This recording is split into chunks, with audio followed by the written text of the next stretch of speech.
After a kind of a little bit of a fuck up, but we're back. We're back. Tech issues. Yeah, well, that wasn't really tech. That was kind of me being an idiot. So, I got something special for you guys. Eric's joining me here, and we will be doing a review of the anime TV show, very popular Dragon Slayer TV show. Very, very popular. Yeah, super. That's Demon Slayer. I kind of messed that up a little bit earlier. I want to talk about Dragon Slayer now. Well, make your own show. In our very first episode segment, special Tuesday kind of thing that we're going to be doing called OTAKO Tuesday. Welcome to the newest episode of SDW. Super Dario World!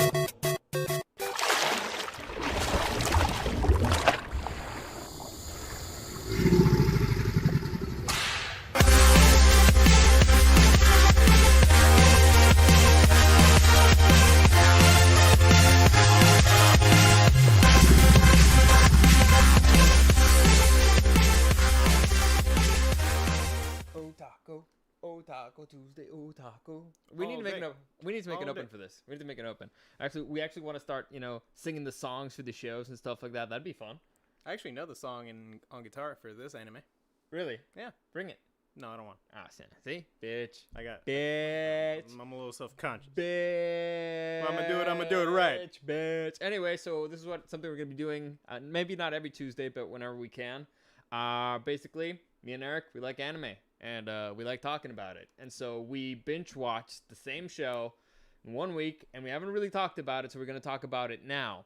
But before we get into that stuff, let me just give a quick reminder that any comments, questions, or suggestions, you can find me at Dario the Show on Instagram and at Super Dario World. Streaming on YouTube and on Twitch at Super Dario World at 8-ish. Today we kind of had some issues, but I think it sounds good. You guys got audio, and chat, you got audio. That's the thing that I'm most worried about. Hopefully, let me know. Hopefully you can hear us, and if not, just... well, sorry. Anyway, so that's we're something we're going to be doing. And for this week, by the way, I usually when I stream, I'm going to do it Tuesdays, Wednesdays, Thursdays at 8-ish. But this week, so I'm going out of town tomorrow. So the only live stream for this week is today. Just today. Tomorrow, I may do a podcast. I may not. Who knows? We'll see. Probably not, because, again, I'm going out of town, and I'm going to be probably packing because I always wait till the last second to pack. But... we'll see how that goes. I'll play it by ear. Anyway, let's get into this because Eric's chomping at the bit. Or do you want to tell him how this came to be? Well, basically it was born out of the fact that we always keep talking about all the shows that we're watching at the moment. Well, actually, no. And Eric has a very nasty habit of following you around when he wants to talk. Yeah. And sometimes it's like late at night when I got to go to bed. And I know. Every once in a while, I'll just see Eric sitting there. He's just looking at me. And it's one of those looks like, bitch, I'm not going to let you sleep. I know where you sleep. I'm not going to let you sleep until I get every single thought I have in my mind out. I don't care if you care. I don't care if you've seen this show or not. I'm going to talk about it because I got some thoughts. I do podcasts by myself, just talking to myself. So if I have an audience of one, that's cool with me. By the way, you're streaming now, right? If you want to let people know where they can find you. I did start streaming. I did a stream earlier, last week at this point. I started streaming on Twitch. It's spelled like this. Yeah. You wrote it down. I forgot to write it for the screen. Yeah, it's there you go. It's at Dicky Senpai. DIKKYSENPAI on everything, right? Yeah, I tried to get the Hentai Senpai. It was taken. Anything with hentai, it's already taken. So I went with the second best thing. Yeah. Dickie's the best? Oh, yeah, it's the best. Okay. Gotta love it. So, but yeah. Anyway. Also, it was available on everything, so. There you go. That's all that matters. So it's all about branding. There you go. What are you going to be streaming? I'm thinking mainly video games on Twitch. So original. But Boo. I wanna kind of go and look at The porn video games. the hentai video games. definitely Yay. the hentai video games, but also like I want to start playing like the old school. Now it's old school Game Boy Advance games that I never got to play in my youth, and different games that may have not come to the West. So All right. like fan translation stuff, just different stuff, and also want to start doing my own personal videos on like YouTube and stuff. Well, there you go. I just If you guys don't get sick of Eric yet, that's where you can find them. it's a work in progress. Yeah, of course. Slow and steady. Anyway, me, for myself, I've been talking about this for a while now. I've been talking about it for years, that the direction of the entertainment industry in the West is going to look very similar than out in the East. I think anime's on the way up. HBO purchasing Crunchyroll, Netflix making their own anime shows pretty much every week. I think that's the direction the industry is going. And if I'm going to be talking about that, well, might as well be talking about the shows, right? And if this little a-hole is going to be annoying me, well, I might as well be talking about it with somebody. So that's kind of how this started. Yeah, and he suffers so much, it's all like, hey, Yeah. Dario, you should watch this really awesome show. talking about the show that I liked. Yeah, Anyway, it's a really awesome show, and you're really going to dig it. Anyway, so Poor guy. One of the biggest fights that we have is actually, well, what show are we going to talk about? This was the fight that went. The reason why we didn't do this sooner is because we were fighting over what show we're going to talk about. We'll probably get to that by the end, but we figured out which show we wanted to start with. Yes. Because Demon Slayer, I'm sure many people know, is a very popular anime. Right now. I think so, it's so hot right now. Yeah, like the movie. There was a movie that came out for it last year in Japan, and it became their highest grossing movie. I don't know if just anime movie or just period. Ever. Which is weird because it's a pandemic. Yeah. So that's impressive. Yeah. And so yeah, it's a mega popular franchise, and I was not really thinking about getting into it because I was like, it's a shonen anime, so they're usually really long.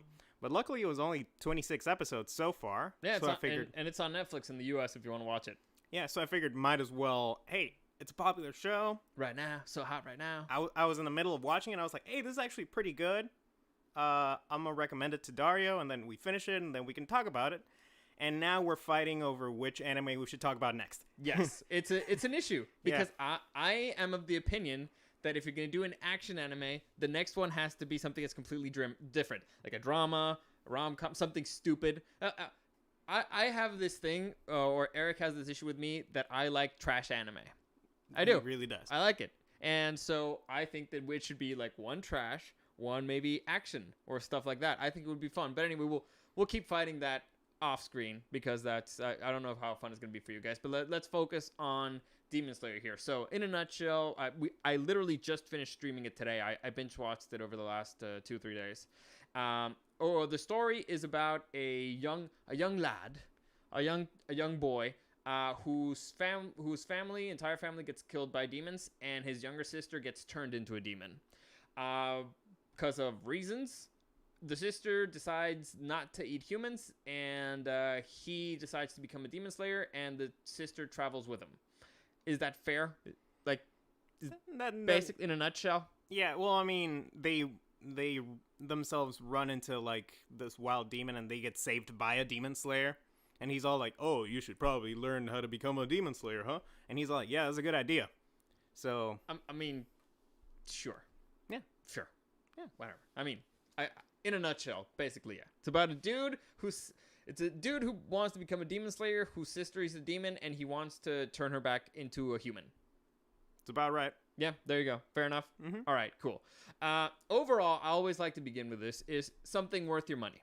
So, in here, since you can stream it on Netflix, is it worth your time? It's 26 episodes. Is it worth your time? For me, yes. I enjoyed it. It was fun enough. We'll break down a little bit more stuff. We'll probably get into some arguments. We'll have to, maybe get into a fist fight over who the best girl is, because that's the most important question out of any anime show. Can we at least agree that that's the most important question out of any anime show? Who's the best girl? So we're already breaking up the show. All right. We're already getting into the nitty gritty. We're already getting into the important stuff. Yeah. But yeah, we're probably going to go, just a general story overview, and then talk about the characters and, by the end we can talk about. I mean, you're best the one, girl. you're the one who set up the PowerPoint, so I'm gonna let you take the direction of the topics here. Oh well, I decided earlier. I went to the wiki for Demon Slayer, and I was looking at like how they separated the arcs for the anime. So I was like, all right, we could just go arc by arc, and Okay, so in a nutshell, this is still spoiler free at this point, and this is the last thing that's gonna be spoiler free probably. So here you go. we're gonna go in depth. Yeah. So overall, I recommend it. It was fun. It looks like it's going to go somewhere. I have a lot of issues with it, particularly with the main character. The rest of the cast is great, but the main character I have some issues with. I have some issues with how they treat the little sister, because she's basically a one-dimensional character, which annoys me. But overall, it's fine. It's fun. The animation is great. The music's fine. It's very aesthetically pleasing, and it looks like it's going to go in a fun direction. So overall, I recommend it. It's worth spending, what was it? A few hours of your life. It's fine. And as a disclaimer, Dario watched the dub for Demon Slayer. Oh, I watched the sub. So, in my personal opinion, I watched a few episodes of the dub while he was watching it. I feel like a couple of characters don't get their personalities across as well in the English dub. That's fair. So, I feel like the main character in particular, I really hated his English dub. He always sounds like he's, I need to save Nesco. Everything's always like hyped up. I don't know what to do. Everything's always very stressful, and I don't know. It's really annoying. It's so maybe it's the that. Japanese dub. I feel like most of the characters are pretty spot on. I speak a little bit of the language, but it's more like it sounds more, how can I say, more honest. Because with the English dub, some of the lines just don't work. I mean, it's originally written in Japanese. Yeah. And they have to translate it, and some of the stuff just doesn't translate that well, and it sounds kind of awkward. To me, it's not really the language. It's more the tone of the guy. The guy really annoys me because, again, every single thing, even the inner monologues, like, oh no, what am I gonna do in this situation? I have cheese and I have eggs. Am I gonna do scrambled? Am I gonna melt it on top? What am I gonna do? And I don't know what I'm doing. My sister is like, I hate that. I hate it. And so I have issues with it. But again, I saw the dub. He saw the sub. I recommend the sub. Yeah. In general, I'm a dub guy. Eric's a sub guy, but whatever. He's the sub. Anyway, I just like watching things in their original language. So this is where the spoiler-free stuff ends. I recommend it. Should we give it a number? It was fun. Like, just for people who know? To me, it was just, is it worth your time or not? I felt it was worth my time. I enjoyed it. I had fun. It's a little bit slow in the beginning. I would say it goes up in quality. Yeah. As it goes on. Visually, it's always great. But the story, the pacing, they introduce more characters. Yeah, when they introduce more characters, the show gets way better. When it's all about the main character, it's like, kind of annoying. Because, again, it's all about me, and I have to carry the show. And it's very difficult because my sister doesn't talk, and I don't know what I'm doing. And I got to get stronger because I have this goal that I want to complete. So that's very difficult to just be there. But the second half, definitely worth it. Just click on the Japanese, and you'll be fine. Okay, so there you go. Spoiler free ends now. We're about to enter the spoiler arena starting now. 3, 2, 1. Let's jam. Let's go. All right, so let's begin with the very first story arc of the show, which I'm guessing is the first thing here. Yeah. All right, so let's make this bigger. Which is the ironically named final selection arc. Okay. Final selection. So here in this story arc, our main character, whose name I will forever forget. Kamada Tanjiro. Tanjiro, man. Yeah. So here we are introduced to Tanjiro and his little sister Nezuko. By the way, I'm terrible with names. I'm gonna change their names for everybody. So to me, it's the main character and his little sister, but whatever. It's Tanjiro and Nezuko. I'm still gonna forget. Right. Anyway, so we're introduced to both of them. We get to see. We learned that Tanjiro has the nose of a bloodhound. Yeah, he has his gimmick is that he has a really keen sense of smell, but ridiculously keen. And one thing that we learn later on is that as the friends he acquires along the way, they all have a specific sense that they're good at. Yeah. So the blonde guy has really keen hearing and whatnot. Yeah, we'll also learn that there's demons here in this world, which, by the way, to them, demons in this world is basically vampires, right? I mean, if they're in the sunlight, they burn up. They feed on humans. I mean, yeah, that's fair. However, the one thing that... Wait, is it... I don't know if it's told in this arc, but whatever, doesn't matter. There's only one vampire, or one demon that could actually create other demons. I don't think they say that in this arc, but yeah, there's like the original demon who creates the demons, Whose name is... Kibutsuji Muzan. And to me, he's Dracula. But anyway... Just remember Mulan and change it for a Z. Muzan. Muzan. All right, I'll try. Anyway, so we're introduced to them. We see the little sister turn and how she, when she's about to get killed by a demon slayer, she kind of refuses to kill her own brother, and so she saves him. And so the demon slayer's like, what the hell is going on here? Fresh demons are supposed to, want to kill people. And so he decides to to not kill them and sends them into the direction of a demon slayer trainer, basically. Is that fair? Yeah, Right. It's the old guy at the bottom right. This story arc is very, very... it's slow. Very slow. Yeah, I mean, first episode is pretty much just we're introduced to Tanjiro and he comes back to his house and his family's dead. Yeah, it's sad, it's tragic. I mean, I would say the first episode's fine. From there on, it's a whole lot of training. And that's like 2 or 3 episodes training. Yeah, and it's kind of boring. It has its moments, but it's also kind of boring.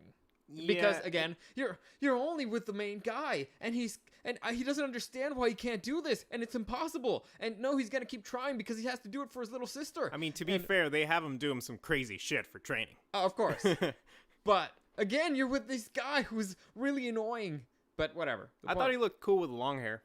He did look cool with long Wish hair. he would have kept it. Whatever. But they introduce certain key concepts or key elements in those first few episodes, like the breathing techniques and how it's very Breathing's important. very important, and he gets taught a certain style of fighting. Yeah. And they explain how you can kill a vampire and stuff. Well, a demon. Yeah, so it's called the final selection because after he finishes his training with the old guy, he gets sent to like this forest where it's like every other shonen anime, exam thing where it's like whoever survives this to the end becomes an official demon slayer. And by the end of it, pretty much just him and there's 5 people that come out of the mountain. Yeah. So out of everybody goes in, only 5 come out, and they kind of become relevant to the story later on. Yeah, later on they start being added as main characters. Yeah. And here is, to me, where the show made kind of its biggest mistake. And that's with the little sister. Because the little sister, throughout most of this arc, she's asleep. Most of it. In the beginning... Oh, well, that's actually... the little sister's asleep most of the show because they explain that because she's not eating humans, she's choosing not to eat humans, she recovers her energy by sleeping, and she has to sleep a lot. And she may be the only demon out there who can recover this way. Yeah, like she literally sleeps for 2 years while Tanjiro is training in the mountains with the old guy. Yeah, the rest of the time she's wearing this kind of like muscle thing you can see. It's a bamboo muscle, so she really doesn't talk. Yeah. I think she literally only talks in like the last arc of the anime. And the first episode. In the first episode she talks. Oh, I don't remember that. Yeah. But in the last one where she has like her internal monologue where she's like, protect humans, yada yada. Yeah. Other than that, doesn't talk. It's actually funny because I think they used the Japanese dub for like her groans and stuff. Yeah. I'm like, hey. Okay, so first arc, and you know what, I'll save the big mistake for the next one because it becomes even more egregious in the next arc. Like I said, this honestly is a basic bitch shonen first arc. Like super, super basic bitch. Would you agree? It's baby's first shonen at that point, yeah. Yes. Like if you've seen a shonen anime, you know this initial arc, like it's all slow, it's introducing the concepts of the world, it's the one thing where it doesn't hold up is that the main character is not as likable as a Goku, as a Naruto, as a Luffy. Again, I'm gonna say that's a dub thing. Well, to me, I'm gonna say that's a dub thing. He didn't seem as likable. And also he's kind of way too talented and annoys me. But whatever. No. One thing that I really enjoy about the main character is he trains his fucking ass off. But also, And you see it. yeah, but he also has like a natural talent. I wouldn't say it's a natural talent. I mean, he does stuff that nobody else could do before. Well, that's because he trained harder. No, and also he had a natural talent because before he was trained, he could do that stuff. Like what? Like, for example, though, well, I guess you could say the breaking of the rock was due to training, but he was trained by ghosts, so I'm gonna call bullshit on that one. I mean, oh yeah, so like, there's like, he runs into like these ghost children that help kind of start like training with him, and then during the final selection, he runs into this demon who ended up eating all of them. Yeah, so you agree that the dude's taking out people way out of his league. No, I agree that he is more talented than those who came before him. All But right. even those who came before him, I mean, it's like, they're just nobodies in the grand scheme of things. Like, I mean, then that's who the main character should be, a nobody. Anyway, it doesn't matter. I mean, it just he's stronger than average, yet he's nowhere near the strongest in the show. sure. Whatever. Like, couldn't you even argue that the blonde guy might be stronger than him? Dude, I love the blind guy, but we'll get to him. Get to that. We'll get to him. Anyway, so let's move overall first arc. So you kind of have to power through it. You kind of have to power through it a little bit. At least, I mean, it gets progressively better. Like the beginning's fine. Then the training's just it's too long. It's too long. Like, I mean, okay, it's saving grace. I think the music is really good. Mhm. It's made by Ufotable, the anime, which is the guys that made Fate Zero, and I mean the animation's just pretty stunning. So there's a lot of stuff that can keep you engaged, even though the story is pretty slow at first. And to me, the worst part of it is that you don't really learn that much for that many episodes. Like, they're not really world building. They go more in depth with in the final arc with that one. Like, they could have done a montage, but whatever. Or just, like a time skip. But whatever, it's fine. In fact, I think a time skip would have been better. But all right, whatever. Let's move on to the next arc. So here, this arc officially ends with him becoming an official Demon Slayer. Yeah, he gets his sword forged, which is like, they turned colors. They haven't explained that, have they? No, they explained why that particular steel kills vampires, and that's because... Demons. Yes, damn it. Why it kills demons? That's because it's been in the sun all day or its entire existence. It's like a special kind of stone that it's made with. Yeah, it's a special kind of sword that kills demons. Yeah, demons can only die with natural sunlight and getting their heads cut off by a demon slayer sword. Well, there's a couple more ways, but we'll get into that in a minute. But all right, so let's move on to the next arc where he's officially a demon slayer traveling, around... Is it Japan? It is Japan. They do say it's Japan, right? He literally goes to Tokyo, yeah. Okay, so yeah, they're in Japan. Anyway, so that would be the first mission. And his first mission is he just has he has a crow, and the crow talks, and the crow basically The crow's super funny. Yeah, the crow's like, go northeast mission! And so... I really like the crows. Yeah, so he gets in on his first mission, and it goes pretty much the way you'd expect the first mission to go. Well, I mean, he does well. Yeah. I mean, it's literally like, hey, there's been disappearances in this town, and we suspect it's a demon. Go kill it. Missing girls in this town. Go get them. Go save them. He arrives in this town. It turns out that there's a bunch of missing girls. And so he fights the demon. There's a demon pervert. And it turns out this demon is actually 3 demons. And then him and the little sister get in a fight. And it turns out that they fight well together and they win. Mm-hmm. Yeah. One thing that I like is that they do set up some stakes in the expectation of stakes later on when, like, the guy doesn't get his fiance back. Yeah. It's like, there's this guy who, like, the whole arc starts with he's walking around at night, and then all of a sudden he's with his fiance and they're all happy, and then all of a sudden she disappears. And he's like, what the fuck? And so they're trying to help him find her. It turns out she's already been dinner. She's been dinner a long time. Yeah. But what do you mean they didn't do that? I mean, the show begins with his entire family dying. Like, and I'm not talking mom and dad. I'm talking mom, little brother. He had a big fucking family. 2 little brothers, little sister, and then the other one gets turned into a demon. So the stakes... I forget how many. Yeah, the stakes were always pretty high. I guess that felt more like an establishing thing, though. It's like it feels more like the first episode is his backstory. And then you get like the test where a bunch of all the other dudes get killed, and then you learn that all the other students from his guy got killed. But like, I mean, the red shirts got killed. like once he gets to the end of the final selection, it's like, oh, okay, these guys have actual designs. Yeah, of course they survived. They have a different color. Yeah. But anyway, here is we also learned that the little sister, while she's been asleep, she was hypnotized into believing that humans are her family and that she has to fight demons. So she has to protect humans and she has to fight demons. Yeah, she literally was hypnotized to see other humans as members of her family. And this, to me, is the biggest flaw of the show, because they made the sister one-dimensional and boring. Because it's always that.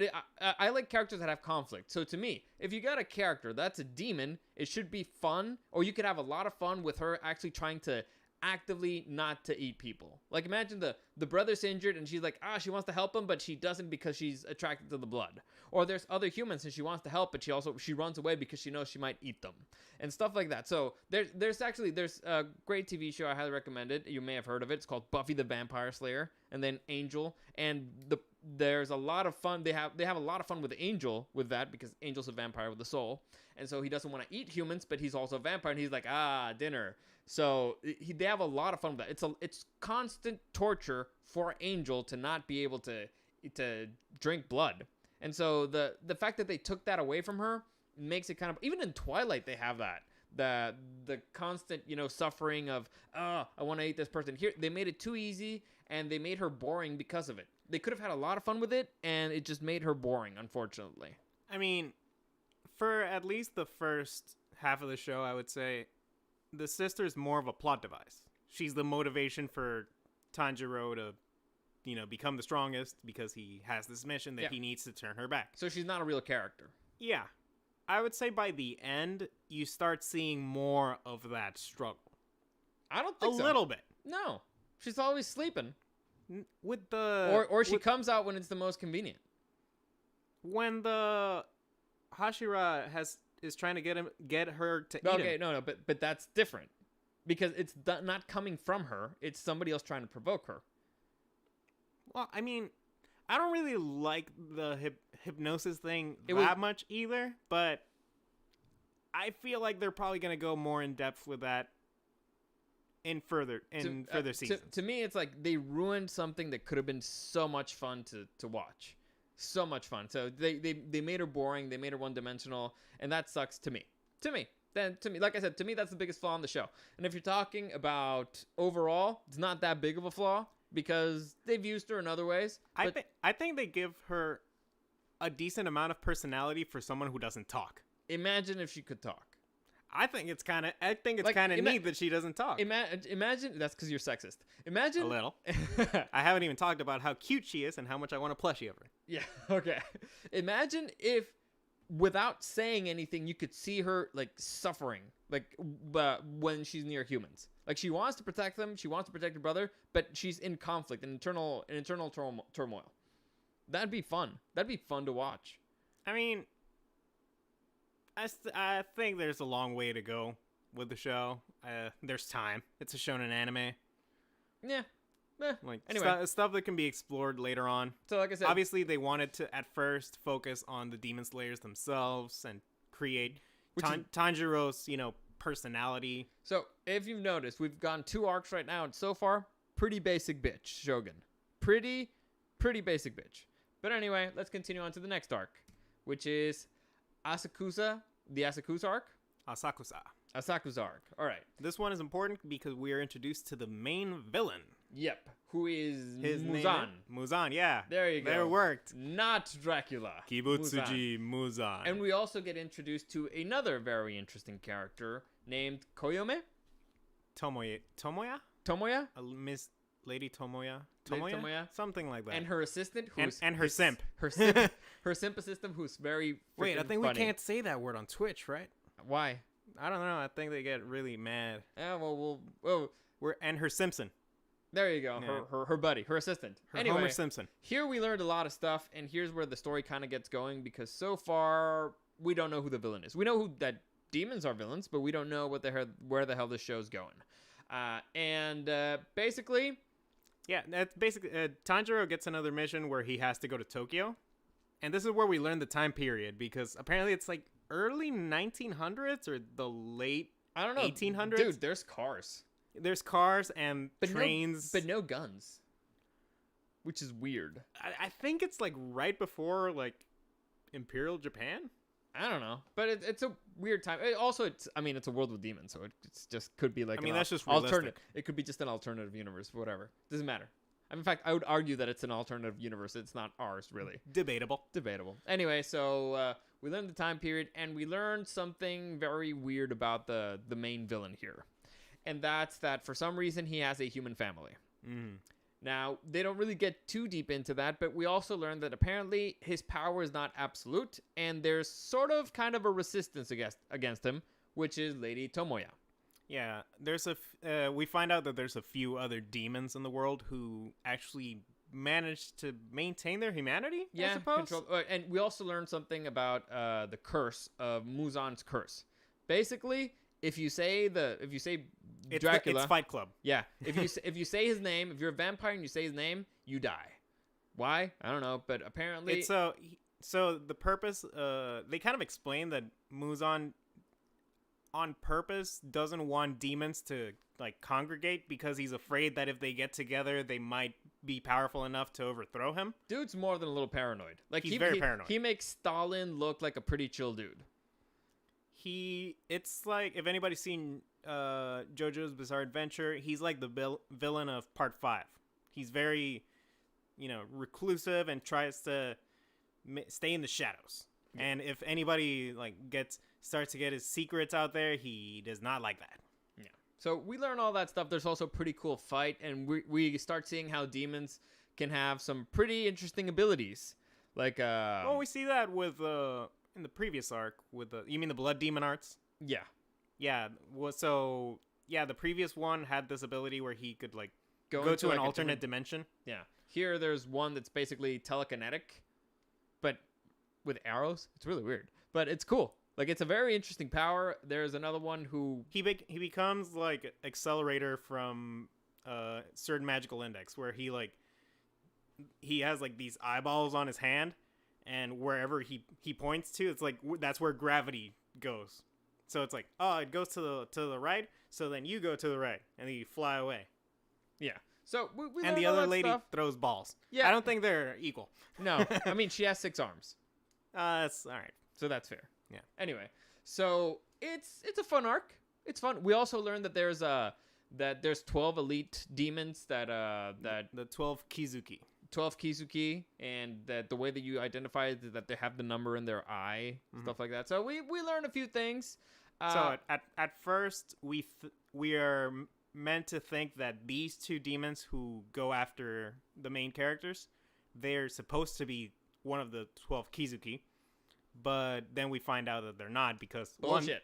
They're too weak and they don't have the numbers on their eyeballs. Yeah. And here's where we also learn the most important thing of the show, or at least the story arc so far, is that Lady Tomoya is trying to find, it recruits the main character to get blood of the Kasukis so that she can try to make an antidote for the sister to stop being a demon, basically, to go back to being a human. So now the main character's like, all right, I'm going to go kill all those fuckers, and I'm going to get their blood, or I'm going to go and get Dracula, and I'm going to get his blood. Muzan, whatever. Muzan? Yeah. Yeah. So that's pretty much the most important thing. I mean, Michael Jackson. Yeah. Yeah, the most story-wise, I think that's the most important thing, and it happens in this arc.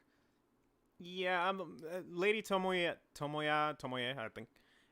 She becomes like the character where the whole Nezuko getting healed, like that's where that's gonna go. She's the one who's gonna make that medicine.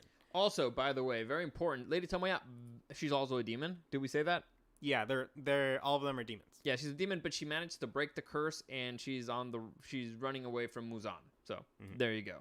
And moving on to the next. So overall, this arc was very interesting. I think this is where it starts stepping up. The story starts actually, you already had the world building, which was very slow a little bit, and then you had a buttload of training, and then you had the basic bitch mission, and here we actually get story. So this is arc 3. This is where the story begins. And also, I really personally enjoy when in shonen anime they always do this where so it starts and you think the main character is like at a certain level. Yeah. And then, they go a few arcs and it's like, all right, so the world's basically at that level. Mhm. And then all of a sudden you figure out, oh no, there's like a much, like there's Yes. an upper echelon of badass. And so that's typically where the main villain is. And that's where the 12 Kizuki are. It's like, oh man, Tanjiro almost died against these nerds. And it's like, oh, turns out that they were like way too weak. Yeah. Like compared to 12 Kizuki, it's like nothing. And I'm like, oh man, that means they must be super strong. I like that. The 12 Kizuki are basically the Akatsuki from Naruto or whatever other evil organization of the most powerful villains. Yeah. And so here we also get a little bit of what's going to come with characters with a lot of personality. Like the assistant's personality is hysterical. Another character that was done dirty by the dub, in my opinion. Really? Yeah. He was done dirty by the... I loved him. He was hysterical. I mean, yeah, I Don't you dare touch Lady Tomoya! Hi! And then Tomoya being like, stop hitting my guests. It's hysterical. It's great. He's not as bad as Tanjiro, but I feel like he got done a little bit dirty by the dub, too. I enjoyed him. And maybe it's because we don't spend that much time with him and because he's mad the whole time. Yeah. So things are starting to get better. We're turning things around here. And then we go into the fourth arc, which is the Tsuzumi Mansion arc. Tsuzumi Mansion. And here is where we get introduced to pretty much the entourage. Yeah, where the going starts getting pretty interesting. So we start this arc right after Tanjiro leaves the Tokyo. Yeah. And by the way, Tanjiro very injured at this point. He has an injured leg and injured ribs. Oh, no, broken leg and broken ribs. Yeah, he starts piling up injuries, and I like that. Yeah, it's actually funny because he's injured, and then immediately after the mission's done, he's like, oh, I'm going to take a break. The girl's like, God, go southeast, God, don't be a bitch. God. And he's like, my leg's broken, man. Run, God, don't be a bitch. It reminds me of when you're grinding up levels in like Pokemon. Yeah. And you're like below half health, and you're like, I can get a few more levels in. It's like, at least give him a potion, man. Give him some. God. But yeah. So he goes out into mission immediately, and he gets reunited with one of the other kids who survived the final mission. Which final selection. The blonde kid right here, whose name is... Zenitsu, who... Look, if you don't like Zenitsu, you're going to have a rough going for the rest of the show. Because, again, characters with a lot of personality. He is... turned up all the way to 11, this motherfucker. You know how I said that the main character was kind of whiny and stuff? Like, oh no, this is very difficult. Okay, what's the name again? Zenitsu. He's a giant crybaby. He's a giant pussy. I mean, gigantic. Like, Sam Tarly from Game of Thrones looks like a fucking hero next to him. He looks like freaking, I don't know, who do you want? Oberyn Martell. He looks like fucking who? The White Bull. He looks like Jaime Lannister. He's the Mountain. Yeah, he's the Mountain. He's the Mountain that rides. This dude is the biggest pussy of all time. And it's hysterical. It's like, oh my God, I'm going to die. It's going to kill me. I know this is the day. I don't have that much time left to live. Oh, by the way. We literally get introduced to him in the middle of the road begging some random girl to marry him. Please marry me. I'm going to die soon. Please. I can't die by myself. I want you to be with me. Please, please. Oh my God. Why don't you love me? The moment I saw that scene, I'm like, man, this guy is relatable. And here's the thing. He does not stop. Usually when there's a character like this, like, hey, calm down, relax up. Like, no, I can't stop down. I'm going to cry. I'm going to die. I'm very weak. And he keeps sending me to fight demons. And I don't know what I'm doing. And I don't even understand what's happening. I don't know how I survived. I expected to die on the mountain, but I didn't die. So it's great. It's great. Except he doesn't have that pause that Dario just did. Yeah. It's shit. Keeps going, and they keep trying to calm. You ever had, like a baby? You're like, there, calm down, baby, but they don't stop. Like, I already fed you. I already gave you water. You already slept. You already burped. Why the hell you keep crying? Why do I get any sleep? So, Zenitsu is a broken man, and it's kind of hilarious. It's hysterical. But I can see it's a lot. As I was watching this, I'm like, this is where it gets divisive for people. I think, and if you don't dig him as a character, I don't think you're gonna be happy with the rest of the show. And let me tell you something. He's the reason why the main character after this point becomes a little bit more likable because he doesn't seem as whiny anymore. Well, After that point, it's like, oh, well, I guess he's not that bad. he starts becoming more Like parental. big brotherly. You know, like Yeah. hit that side of his personality starts to come out a little bit more. He's like the responsible one. He's like clearly the braver of the two. And so I Also, love he him. has his funny moments too. The Senitsu, the main character? Tanjiro. Oh, Tanjiro. Yeah. Tanjiro, the previous arc, it's hysterical because the assistant calls his sister ugly. And Tanjiro's like, huh? What do you mean? My sister was the most prettiest girl in the village. What the hell are you talking She about? was a- she Look was- at her again. I need you to look at her again. Maybe it's because of the bamboo muscle she has right now, but no, I need you to take it off. No, like, say, you look at her again and you take that back. And so It's like, my sister's mega hot and you're gonna admit it. yeah, it's really weird. It's very, very weird, but hey, funny. to be fair, his sister is very cute. It's a cute girl. Yeah. Cute girl. You know, for like I can see why she was the village beauty. There you go. I mean, it's weird because she was like 10 or whatever, but okay. Well, I mean, he doesn't say like mega hot. He says really cute. No, sure. Fair enough. I would Fair say, enough. I'm gonna go out on a limb and say Nezuko is the cutest character of the show. All right. Fair Yeah. enough. And we also get introduced to the other sidekick, the other part of this trio, My personal favorite, the best character on this show, whose name is Inosuke. Inosuke. Now, Inosuke is this dude who you see, big buff dude, shirtless, with two swords and with a boar's head. With a boar mask, yeah. The dude is a psychopath. Like what I'm saying, when we said that there's characters with a lot of personality, I just did kind of like a little intro to the blonde dude whose name I completely forgot already. Zenitsu. And he's a giant crybaby, and you noticed a lot of personality. Imagine the same amount of personality in a fucking psychopath. Yeah, it's weird. It almost seems like the show was like going like this, and all of a sudden it's like, oh, boom, look at these guys. Yes, like It's almost like we need a Tanjiro to sort of hold it a little bit that's down. when he became a little bit better, and that's when you put the contrast of the other two. Yeah. This dude is insane. The dude became a demon slayer kind of accidentally, and his story is actually pretty fun. Like the dude, He basically he was raised in the wild, right? yeah. So far, from we know, the main character Tanjiro, he Like Tangerine. he gets trained with the water style. The blonde kid Setsuro, Zenitsu. God fucking damn. Eventually. Zenitsu, he learns the thunder style. Oh yeah. So one thing we figure out is that turns out that Zenitsu is a kind of a badass, but accidentally. Yeah. So he was trained by. Oh. Zenitsu is such a coward that at a certain point he passes out from fear. Oh yeah. So first off, they all meet at this mansion that there's a demon in it, and they're trying to help out like these kids. The demon who's a former Kigetsu? Kizuki. Kizuki. Damn it. God Yeah, damn 12 Kizuki. Oh, he's a former Kizuki. Yeah. Although one of the lower ranks. Yeah. As we later find out that there's like an upper and a lower. Yes. So it's like this powerful demon that he lives in this mansion, and this mansion can like change like its layout based on when he hits magic drums. Yeah, there's like he has these drums that every time he hits them, the layout, everything changes. Kind of like Inception. Yeah, so they go into this mansion to try and rescue these kids' older brother. We learned that one of those kids, the older brother has a super blood. And yeah, it's like there's certain people in the world that have like. So I think they called him.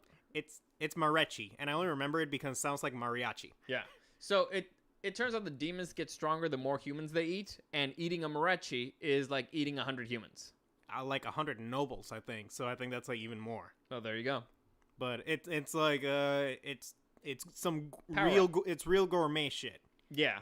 And getting that rare candy up in here. Yeah. So he managed to steal one of the drums, so he's like running away from the demon. Yep. And that's where we find Inosuke inside the mansion, and Tanjiro and Zenitsu get separated.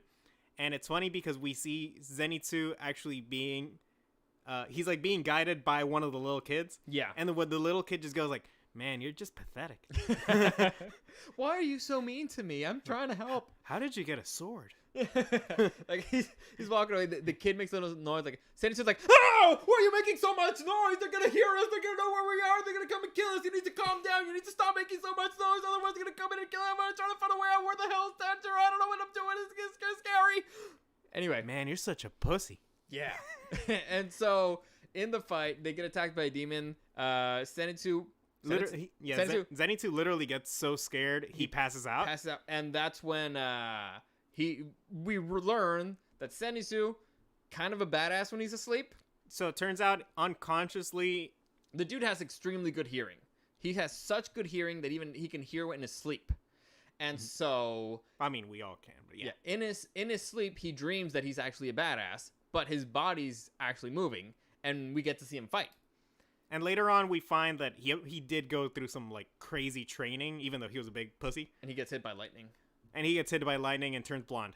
Yeah, it's really funny. But the point is, the dude is actually pretty competent and very powerful. Yeah, he has. Whenever he's not conscious. Yeah, so he kills like this demon in like one swoop and One shot kid. Then we actually learned that he only has that one move, the one thunder style move. Hey, if you're gonna you only have one move, do it well. Yeah, Exactly. And but turns out there's a reason he survived that final selection thing. It wasn't just luck. Yeah. And after he wakes up, he thinks the little kid saved him. So Yeah. he's like, we need to keep him with us. We need to keep Shiobi with us. super strong. He's super strong. Tanjiro, why do you want to separate us? You need to have him with us. And so then we come to the other character, like I said, to meet my favorite character on the show, because he's a fucking psycho. He's super fun. By the way, in the dub, he's voiced by the same guy who voices Eren Yeager in Attack on Titan. So to me, that's historical because you actually have a competent Yeager, Eren here. Like, I'm gonna get in there. I'm gonna kill every demon. I'm stronger than everybody. I'm gonna fight everybody else. Who the fuck are you? I'm gonna fight you too. I don't care who it is. I'm gonna fight you. I'm gonna kill everybody. He literally he wants to kill and get stronger. He's a berserker. But he's full on just a complete psychopath, and it's awesome. And we learned that apparently the dude, I thought there was a mistake from the show, because when they came down from the mountain in their test, they said that 5 people came down, but we only see 4 characters. We see Tanjiro, Zenitsu, a girl, another dude with a scar, and that's it. So I thought maybe they made a mistake in the dub.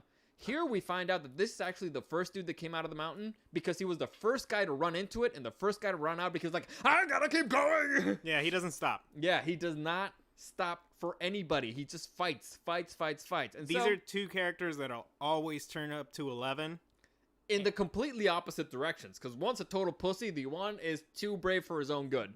Like, yeah, stupid. he gets to the point where he's like mega injured and he's like, I don't care. Keep going. You're bleeding. Like he's like the knight from what's the name, from the Holy Grail, from Monty Python, Holy Grail. Tis but a scratch. Yeah, tis but a flesh wound. Yeah, doesn't matter. And so this leads to trouble when he detects a demon in a box where. Well, I mean, okay, so that's like at the end of the arc, but during the thing, Tanjiro, and basically he single-handedly deals with the demon in there, right? Yeah. Which I actually thought it was gonna be like a switcheroo. Uh-huh. I thought it was gonna be like, okay, so Tanjiro is clearly injured. Yeah. So he's barely holding on. I found it funny that he also fights 2 very similar demons, like back to back. Yeah. Like demons that can control like basically the direction of his gravity. Uh-huh. I found that funny. I figured he was gonna hold out until Inosuke came in or Zenitsu, and I thought that they were gonna be the ones to take out the demon. I thought that sometimes how they do it with these types of shows, but no. Turns out my boy Tanjiro's pretty damn competent in what he does. And here we learned that Tanjiro, he kind of like manages to melt demons' hearts as they die. Like he's a good boy. He's a good boy. Like he actually is like, oh no, I'm dying. I hate everybody. Like, and then it's like he reminds them of who they used to be as humans. So it's like, he's that guy. The heart of gold, the goody two shoes that actually, makes you want to be better and stuff like that. Am I wrong? No, I mean, right. That he's. Anyway, most shonen protagonists have that kind of thing where it's like they can become friends with everybody. Yeah, that sort of thing. Even though like they're mortal enemies, by the end, they're gonna have some sort of redemption in his eyes. Yeah, I guess. But all right, so this leads to conflict with Tanjiro and so as Tanjiro is leaving the mansion after he kills the demon, he finds that Zenitsu and Inosuke are outside, and Zenitsu actually, he left the. Did we mention that he carries Nezuko around a box? Oh yeah, he carries his sister around a box because she can't be outside in daylight because she'll die. And she's always sleeping in there. Yeah. So we find that She was left outside. She was left outside, and then Zenitsu is actually protecting the box while Inosuke is beating the shit out of him. Yeah, and here we have some pretty interesting conflict because it's like, what is a demon? It's a demon slayer gonna fight another demon slayer? Why are they fighting each other? And it's fun. We also get to see how. I actually really enjoy the Inosuke versus Tanjiro fight here. Yeah, because they actually go. Tanjiro's like, demon slayers are not supposed to fight each other with their swords, and the guy's like, okay, all right, let's fight barehanded then. It's like, wait, I think this is still against the rules. Yeah, and you learn a little bit more about Inosuke. Like he fights really low to the ground like an animal. His style is self-taught. Like he's basically a savage, and you learn that the reason why he became a demon slayer was because he was in his mountain and a demon slayer was walking by there, and so he beat the shit out of him, took his sword, and he learned like, oh, so there's demons in the world and they're really strong. Fine, I'll become a demon slayer too, and I'll kill demons so that I'm the strongest. And he raced to the mountain and raced through the mountain, and since then he's been like kicking ass and taking names of anybody that has a name. So he's great. He's the best. So him and Tanjiro have a little scuffle, and he did not count on Tanjiro's second superpower, which is apparently the hardest head in the fucking universe. Tanjiro has a hard head, super hard head apparently, because he headbutts him and basically cracks his skull. Yeah, and then his mask falls off, and turns out that Inosuke is very very pretty. He's a beautiful boy. He's a beautiful young boy. He's a beautiful man. Yeah. Yeah, and this is actually again with Tanjiro is really funny because like, actually your face is quite pleasing, and it's he's like, shut up. Your delicate features and feminine angles make you quite pleasing. Yeah. And so here's where the crew officially gets together and they start heading over to their next destination. Since they beat the shit out of each other, bad. Yeah, and Zenitsu got his ass beat because he wanted to protect something that was precious to Tanjiro, which was the box. He didn't even know what was in it. He knew there was a demon in it. Did he? Yeah, he said that he could hear. Oh yeah, he could hear it. Yeah, but he was like, I don't know why Tanjiro is carrying around a demon, but he seems like a good boy. He seems like a good guy, and I'm gonna trust him. So we do get to see like Zenitsu does have his moments of courage and not being a total dumbass. Yeah. Well, I mean, he was letting the guy beat the shit out of him, but yeah. Yeah. And then after that, the three of them go. It's basically like a little filler episode, I would say. But it's the best episode of the series. By far. Thank you. Is it this arc or the next one? I think it's the beginning of the next one, but it's basically the end of the mansion arc where they meet each other. Thank you. I totally agree. Best fucking episode. By far. Nothing happens.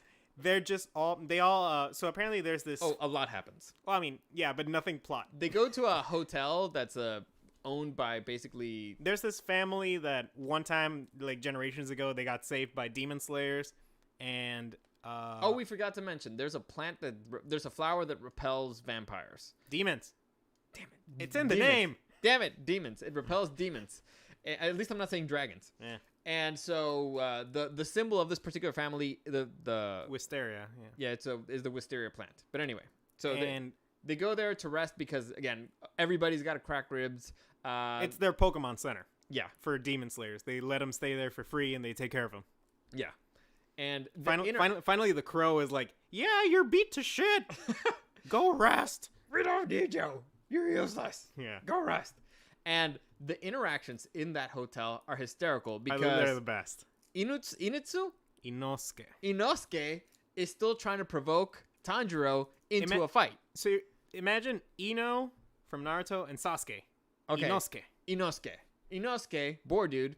He's trying to provoke Tanjiro into a fight pretty much the entire time. He's taking his food. He's taking his bed. He's calling him a pussy. The whole time, he's trying to provoke a fight. But Tanjiro is like, oh. If you're hungry, you can have more of my food. The rest of my plate, which makes him angrier. Yeah. He's like, no, I don't want to take your food. Yeah. What is wrong with this guy? Oh, he's so annoying. How did I piss him off the first time? And here we have Inosuke No. Sinutsuke? No. Zenitsu. Zenitsu. God fucking damn it. Here we have. I told you we should have written him down. And here I know them. Here we have Zenitsu, who confronts Tanjiro about the demon in the box. He's like, yo, what the fuck, bro? Yeah. And we have a couple of very hysterical reactions. Because first, he's terrified when the sister's just walking out of the box. They're like, oh my god, it's open. It's not even locked. Are you crazy? It's gonna kill us. And this is the middle of the night in somebody else's house. It's like, shut up. We're in the you're gonna wake everybody up. And we're being really rude. I don't care. It's gonna kill us. And then the sister comes out, and it's like this little cutie. And this is the first time where we get to see Zenitsu be I don't know why names are not my thing. It took me years to learn yours. Oh god. Zenitsu, where he's just like blackout mad. And he's like, you've been walking around all this time with such a cute little girl, and you didn't tell us? You were keeping her to yourself? I got the shit beaten out of me. What the fuck? To protect your girl? Are you kidding me? You broken the code of the Demon Slayer Corps? I'm gonna kill you. He starts chasing him around the room with a sword. Well, at the same time, Inosuke is like, wow, how the hell did I piss him off the first time? And he just goes to bed. He forgets that he wanted to kill the thing that was inside the box. Yeah, it's a hysterical episode. If you're only gonna watch one episode, I recommend that one. It's what high comedy completely like turns the show. It establishes the relationship of the main trio. Yeah, like that. This is how they get along, and it's great. Honestly, those three together, fantastic combo. That's when the main character actually becomes likable, but because he's overshadowed most of the time by other two's personality, and he becomes kind of like, I wouldn't say overshadowed. I think his personality is complemented by the other guys. Yeah, because he was boring, and the other two are too much. And so it's like, all right, you kind of have like an anchor. He starts working as an anchor, and he becomes more likable. Mm-hmm. Yeah. Fair? Like, I would actually say I prefer his interactions with each one of the other members individually than, like, the other two by themselves. Because they would be just too much. The other two are too much. Yeah. So, Tanjiro works as that anchor. He's as the buffer. As that central figure who he still gets along with everybody, yet for some reason it doesn't get overbearing. I remember the line where I was crying laughing. They were about to go to bed, and kind of everybody's apologizing because they broke each other's ribs. And Zenitsu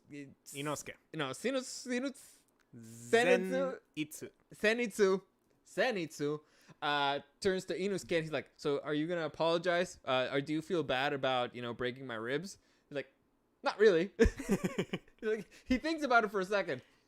Not really. No. Fuck you. I'll do it again. I don't care. So it's great. Like I said, this episode's great. And that starts the beginning of the next arc of the show, which is the Natagumo Mountain arc. Yeah, which is an actual place in Japan. Seriously? Yeah, Natagumo Mountain. I am never going to go there. I totally want to go there. Well, whenever it's available. Are there spiders there? It's Japan. I figure there's spiders everywhere. Right. True. Anyway, so here we get to see actually best arc of the show. Definitely. Yeah. By far. And here we actually get to, action-wise, by far. There's a family of demons there, 5 demons. The leader is I was going to say Akatsuki, but I know that's wrong.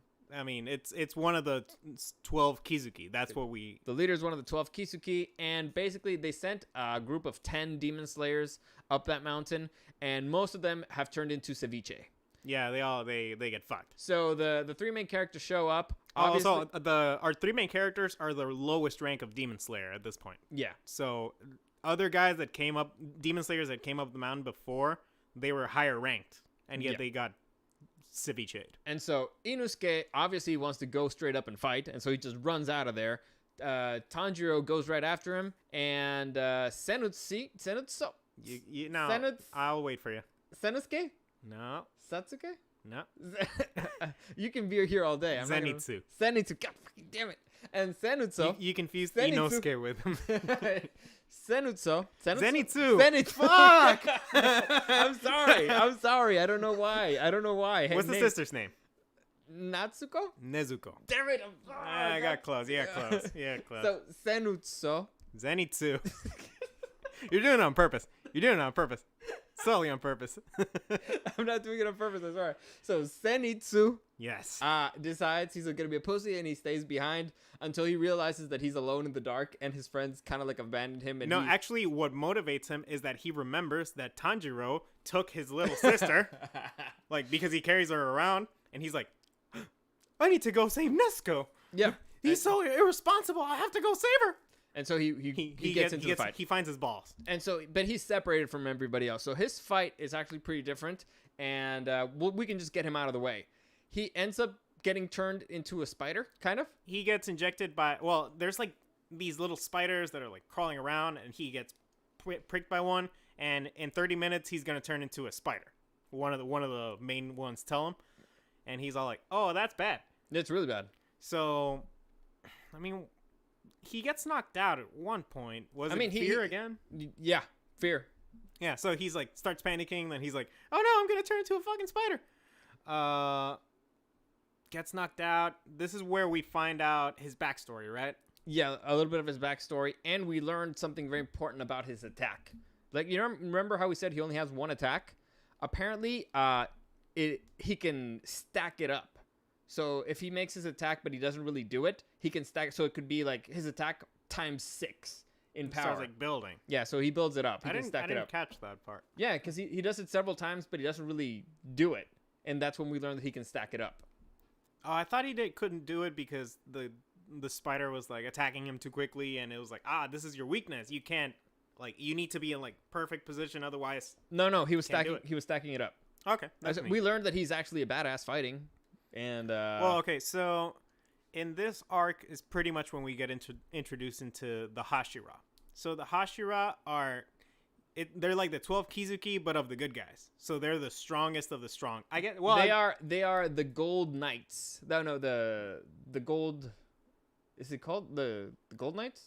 I don't know. I never watched Saint Seiya. Saint Seiya in English. The Gold. I mean, in Spanish it's Los Caballeros de Armadura Dorada. So the Gold. I think it's the Gold Knights. Sure. So they're the top rank, the highest tier. Yeah, they're I think 9 of them. 8? Yes. Yeah. And they're just the tippity top of the tippity top. And so the crow, who realizes very quickly that the demon slayers are in deep shit, goes to the leader of the demon slayers, like, just help, Martin, dying, and so they decide to send a couple of those Hashira to help out. In the meantime, they gotta survive. Well, we find out also that Zenitsu's grandfather used to be a Hashira. So he is the one who trained him, which is why he's secretly kind of a badass. No, you got that one wrong, I think. He used to be a Hashira, the grandfather. No, the dude who trained him, yes. But the dude who trained him actually bought him. So Zenitsu was in a buttload of debt because he borrowed a buttload of money to give to a girl to leave with another guy. Yeah. And so they were beating the crap out of him, like, give us back our money. And so the grandpa, well, the old dude was like, all right, I'll pay your debt, but you belong to me now. Like, you're going to train with me now. So, okay, so and I think... He calls him grandpa because that's the only person that he actually feels like could be family. And so he's like, it's a term of affection because I love you. Okay, I think that might be a confusion with the Japanese then, because he just calls him grandpa. Yeah, but it's not his actual grandpa, because then he actually says, nobody in the world cares about me. Gold Saints. Thank you, chat. They're called Gold Saints. Thank you, Seth. Thank you. And so, yeah, he's like, nobody in the world cares about orphans. You meet people the first time you disappoint them, and they'll just be like, this dude's a loser, forget about him. But the first person that actually gave him a shot was that guy, and that's why he's his grandpa. Yeah, okay. So I thought it was his actual grandpa. No, anyway, he is a former Hashira, and he trained him, and it turns out that's why he's unconsciously a badass. Yeah.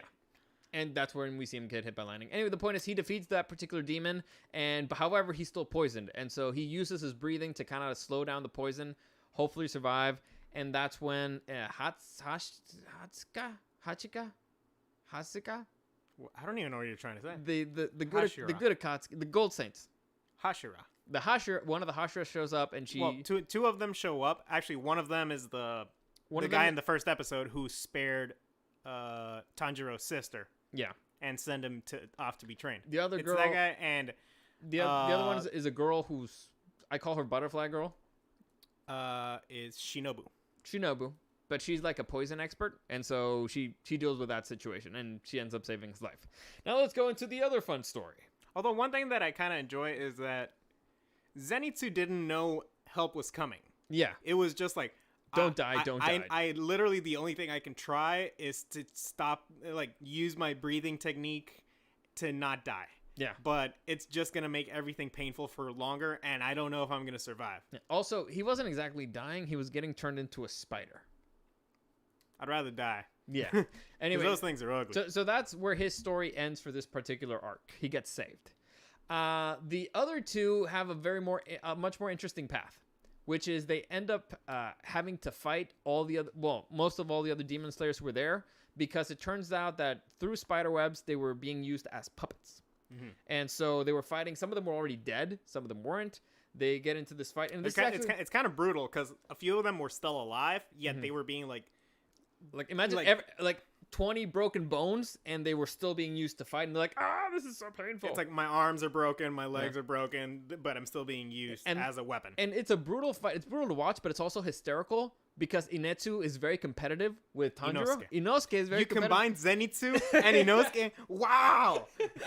I'm not good with names. God. So Boar Guy is very competitive with Tanjiro, and whatever it's like Gimli. Whatever Tanjiro does, he wants to do better. So Tanjiro comes up with a move to stop one. He's like, I can do it better, and he does it. And Tanjiro doesn't see it. It's like, I'm sorry, I was busy with the other guy. You didn't see my move. And also, I thought, like I said, that dude's hysterical because as they're attacking them, they're trying to kill him, and he's like, these idiots, they don't know it's taboo for demon slayers to fight each other. So he's definitely not aware. And it's hysterical. And so that leads to, they end up killing a few of the demons of that family, and they end up encountering who they call Father, right? Yeah, the one that they think is like no. First they kill one Mother. that they're controlling is the mother. Yeah, so first off, they take out Mother. And actually, the mother kind of accepts that Tanjiro, Tanjiro is like, oh, I found you, and he's like gonna kill her because he's super mad. And they team up, and it's actually a pretty decent team up between Boar Guy and Tanjiro. Yeah, and Tanjiro is really mad because he's like, you've been killing my friends, my comrades and whatnot, and he's about to kill her, but then he gets like a scent of like, oh, this bitch totally wants to die, and she's like, good, I'd rather die. Thank God, because apparently the family members were being...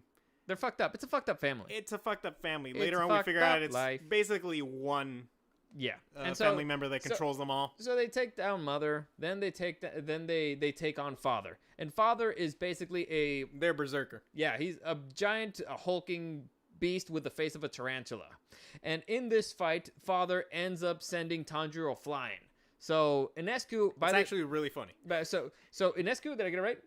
Yeah. Inescu at this point, he's kind of... No, Inosuke, what the fuck? What the fuck? Damn it. So Boar Guy, at this point, he's kind of bleeding already. He's injured, but he's still in that fight. And it's, again, hysterical because he's like, all right, think, what can I do to survive? Wait a minute. Why am I using my brain? I should just be fighting. It's fun. It's a fun situation, but obviously he's outmatched. He's outmatched and he's already injured, so...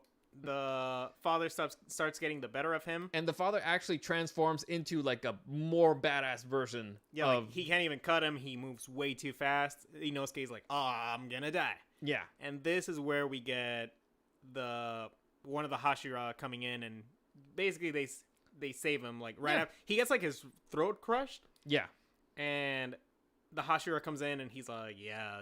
Kill him. Yeah, he turns Father into ceviche very easily. Yeah, and so naturally we start seeing like, oh, okay, this is our power level. Gotcha. Yeah. And so naturally, Boar Guy now wants to fight the Hashira.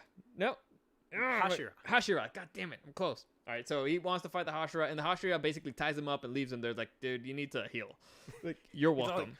Like, come back and fight me! Then passes out. If I beat you, who beat him, then I'm the strongest. And he passes out. Yeah. So in the meantime, our boy Tanjiro ends up walking into a situation with two of the other demons, and here he actually ends up walking into the Katsuka.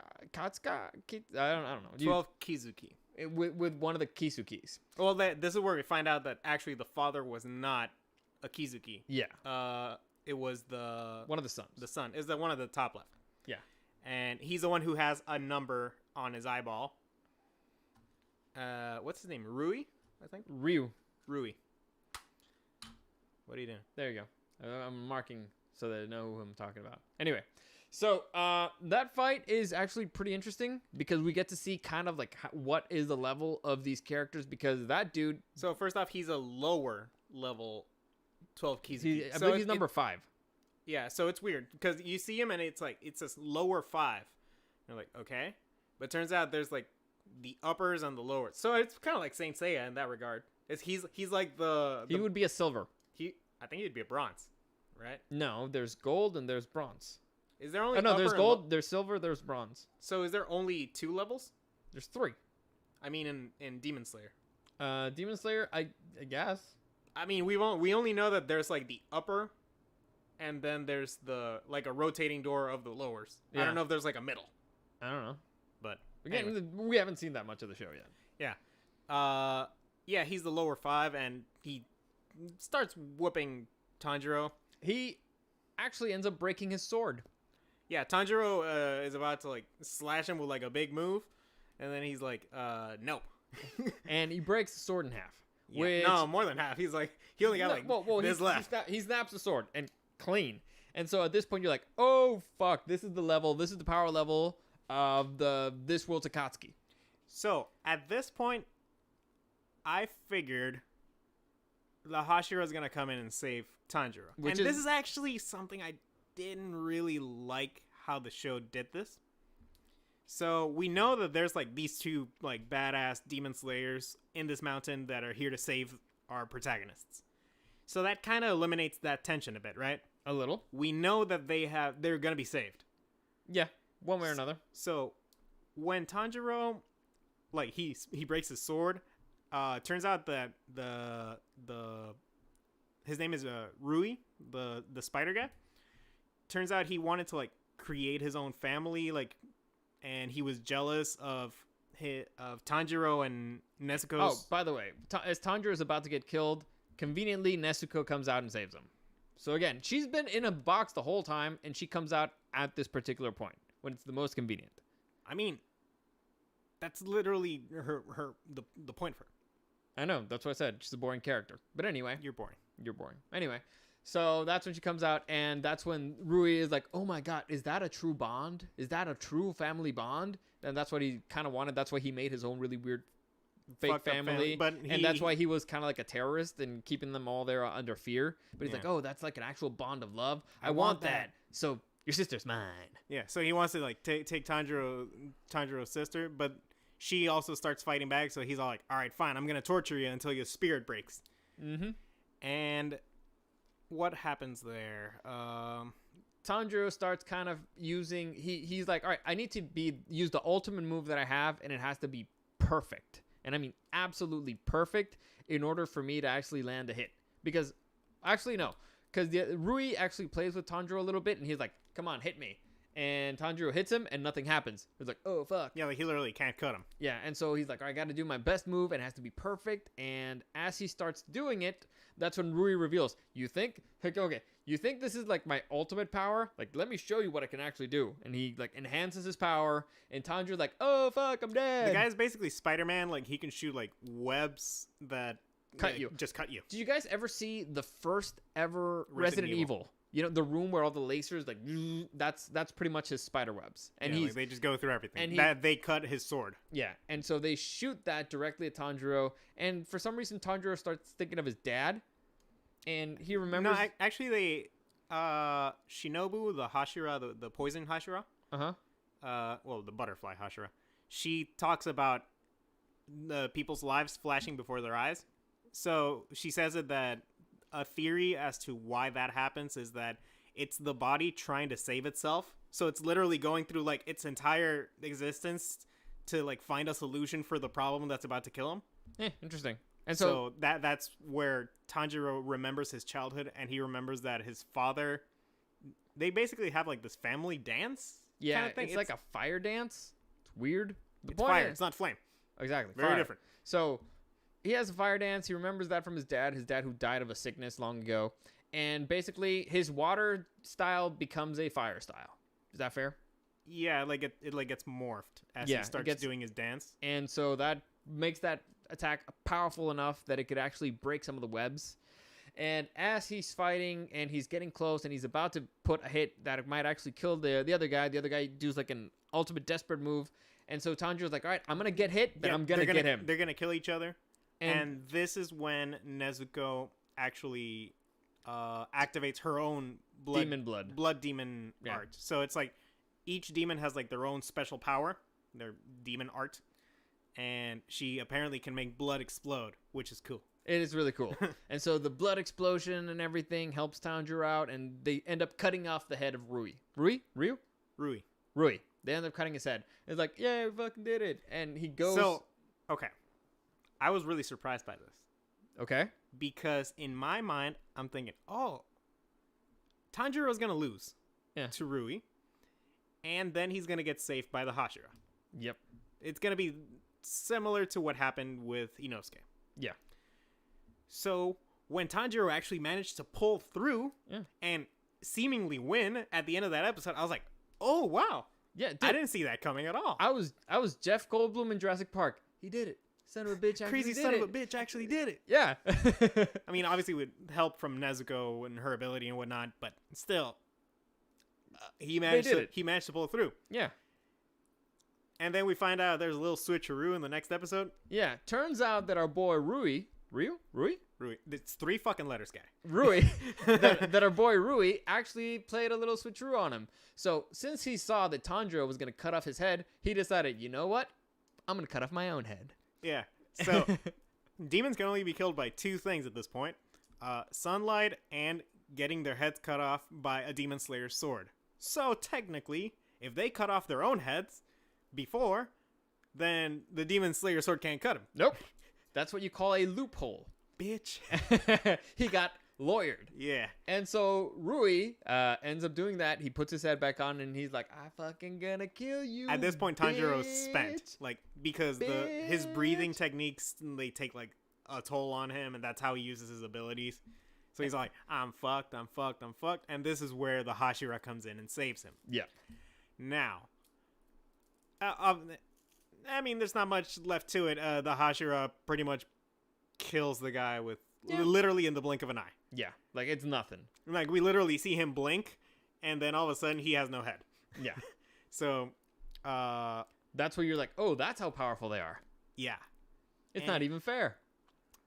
Personally, I didn't like how they handled this. I would have made it so that you don't show that the Hashira are there until they come in at the last moment and save them. So having a stronger force come in at the end to save our protagonists is kind of a cop-out, right?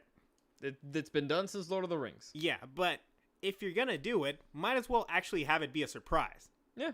So it wouldn't be that much of a surprise since we saw the crow actually went to the master of the demon slayers and he said, we need help. So we can already figure out, all right, help is probably coming.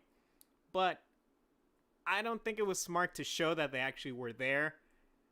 I think it would have been way more tense if it seems like Tanjiro actually managed to pull through and win, and then all of a sudden Rui, fuck you. It's your fault. I know, it's an issue. Yeah, if all of a sudden if Rui, he falls down, and, oh yeah, he cut off his head, he won, and then all of a sudden he stands up and he's like, haha, I fooled you, and now you're fucked. And then you have a high moment of tension where it's like, oh, Tanjiro's fucked. Yeah. But at no point did I think Tanjiro was fucked because I knew help was on the way. I know, but I think they went the opposite direction. Whereas that they gave us the, he did it, the crazy son of a bitch did it moment. That's why I was surprised. I was like, oh, that would actually be cooler if he actually managed to win. I think they did that on purpose. They wanted you to do that, but still they copped out at the end. So yeah, like I think Tanjiro should have been the one to beat him if they were going to go that route. Actually, I liked both things, not together. That's the thing. I thought Rui cutting off his own head, brilliant. That was I awesome. loved it. Yeah. I liked the Tanjiro. And if they were gonna do that route, which they did, I would have rather them not show the Hashira were there. Yes. Because that's more like, oh my god, the tension now is all the way up there. Yes. And I liked that Tanjiro was that they made us think that he actually beat him. Yeah. But then you need the Hashira there. Yeah. And so I feel like they could have done that better. So like I said, both things were great. Doing them together, but it's fine. It's fine. Overall, it's fine because it was still fun. It was fun. I enjoyed both things. It could have been better. It's one of those things that's like, all right, it was good. It could have been great. Yeah. And then, but it was still good. It was still good regardless. And the animation in particular in this fight, yes, holy shit. Right. Like I said, this is the best arc. And then it's not over yet because the Shinobu. Yeah. So Shinobu is the butterfly girl. Good job. Thank you. Good job. Well done. I remember the girls. And good character to remember too. Yeah, of course. We'll get to that part. Oh, of course. That's gonna be the long part of the episode, by the way. Oh yeah. Yeah. How long have we been going? Let me see. How much is that? Like an hour 20. All right, so we got like 2 hours left. Just on the best. Just the debate. important stuff. Yeah. So Shinobu, she finds Tanjiro, Nezuko. They're all beaten up, and the other Hashira, his name is Giyu. She finds him. He's like, "Hey, cool. Well, I'm gonna kill this demon now." Yeah. Because she's gonna kill Nezuko because she's a demon slayer. Yeah. That's what they do. Oh, here from her we learned that there's another way to kill demons, and that's poison. And she's a poison. Yeah. So you know that there's like this flower that like repels demons. Turns out she can make like a poison with it. Yeah. So that's another way you can kill demons. Yeah. And she goes to kill Nezuko and gets stopped by Giyu, the guy who saved Tanjiro. And they basically says, the guy says like, yeah, you're gonna want to run. Like I'm only gonna like slow her down. Slow her down. Turns out it doesn't really matter. Although it has one of my favorite scenes of the show. It's actually at the bottom right. Oh, of course. Where we have a scene that cuts to Tanjiro and he's running away holding Nezuko and he's like, I'm so tired, I can't breathe, everything hurts, but I must keep going. Ah! And then it cuts back to like the Hashira and then it's Giyu just holding Shinobu and he's all like, and she's like, what are you doing, Giyu? Like, me attacking the demon and you stopping it was totally justified. You attacking me is not justified. You're breaking demon core rules. But I love her line of like, you know, Giyu, this is why people don't like you. and then Giyu just goes, And even Tashika is like, what? She said that? Like, why would you say that to him? And then Giyu's like, people like me. People like me. Tanjiro's like, so rude. I said Tashiko, didn't I? Tanjiro, yeah. Yeah. And so it's a fun little thing. Turns out that Tanjiro. I feel like the show balances its comedy with its seriousness pretty well. Yeah. And while Giyu is fighting Shinobu, Crow shows up and like, stop fighting! The criminal. No. Tanjiro and his Tanjiro and Nezuko are to be taken prisoner and burnt to the master's mansion. Yeah, they are to be kept alive, and they're gonna be sent to meet the big Kahuna. And that's pretty much the end of the arc. As Tanjiro is trying to get away, he gets stopped by the girl who survived the trial on the mountain, when they became demon slayers. Demon slayers. Yeah. So that's who stops them. And well, she's the love interest. Is she?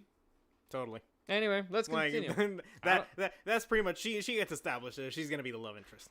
I don't think so. I think you're wrong. But anyway, let's continue to the next arc, which is the final arc of the show. Yeah.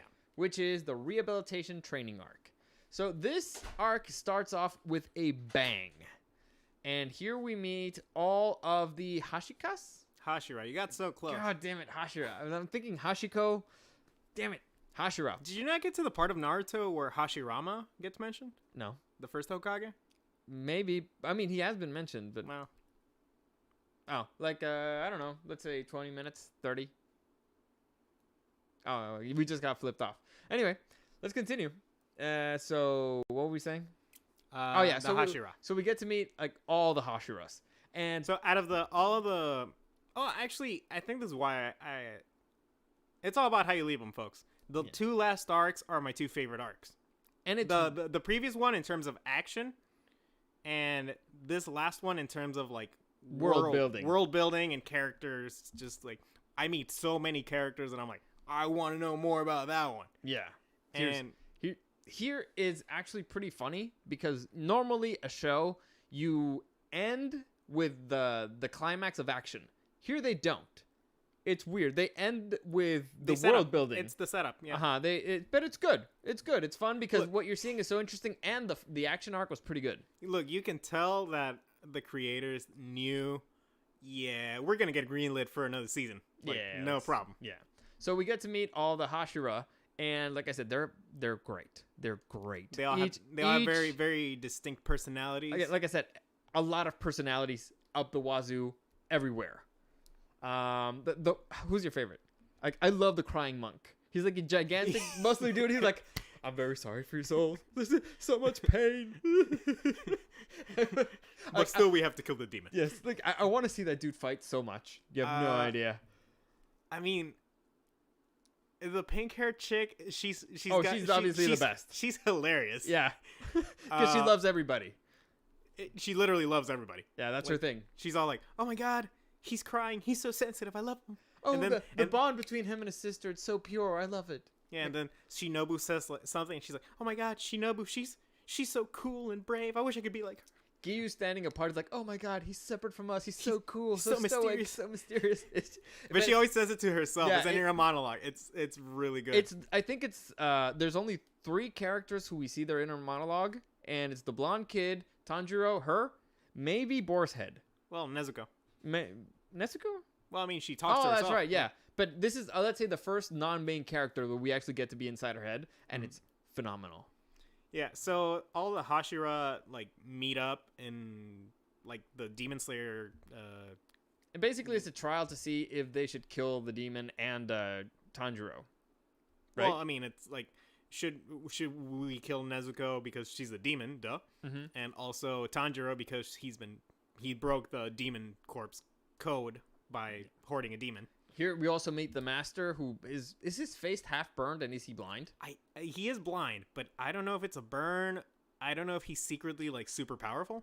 I don't know, but the point is we get to meet him, and he seemingly has like these like illusion powers, kind of, with his voice. I guess Tanjiro ends up.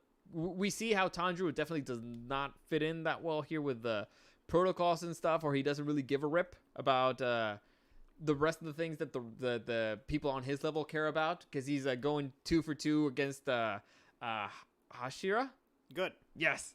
And we basically have a mini test for Nezuko, which she passes with flying colors, which we already knew because we know that she's been hypnotized. So to me, again, that's one of those moments. Well, I mean, we know she's gonna pass, but basically this guy who starts stabbing her, one of the Hashira starts stabbing her, and he's all like, hey, demon, you want to eat me, right? Huh? So he cuts himself, and he's like, starts putting blood on her, and he's like, hey, you want to eat me? I look so good, right? Huh?